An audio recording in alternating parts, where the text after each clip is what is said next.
Bro சொல்வதெல்லாம் உண்மை part 2 பண்ணுங்க ப்ரோ. அடாத பண்ணியாச்சுப்பா பாருங்க. இவர் மேலே வந்து ஜின்னு இருக்குது மேடம்.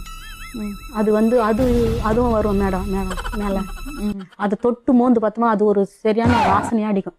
அப்படிதான் அங்க குடும்பம் பண்ணீங்க? அப்படியே தான் அதை விட்டுட்டு நாங்கள் அதே மாதிரி குடும்பம் பண்ணிட்டு இருக்கும்போது இடத்துல நீங்கள் குடும்பம் பண்ணக்கூடாது. ஏற்கனவே அந்த இடத்துல வந்து சிவன் கோயில் இருந்து அந்த மண்ணில் அது பூமியில் பதிஞ்சு போன சிவன் கோயில் இருந்த இடத்துல நான் ஒரு பூலம் அல்ல அதில் நிறுத்தணும். இது வந்து பூதம்னு சொல்கிறாங்க மேடம். நாங்களும் எவ்வளோ இடம் போயிட்டு இது விளக்குனா இது போக மாட்டேங்குது. என்னாச்சு? அதனால அது மாதிரி இருக்கு. என்ன செய்யறது? அதான் மேடம் அவர் மேலே வரும் மேடம்.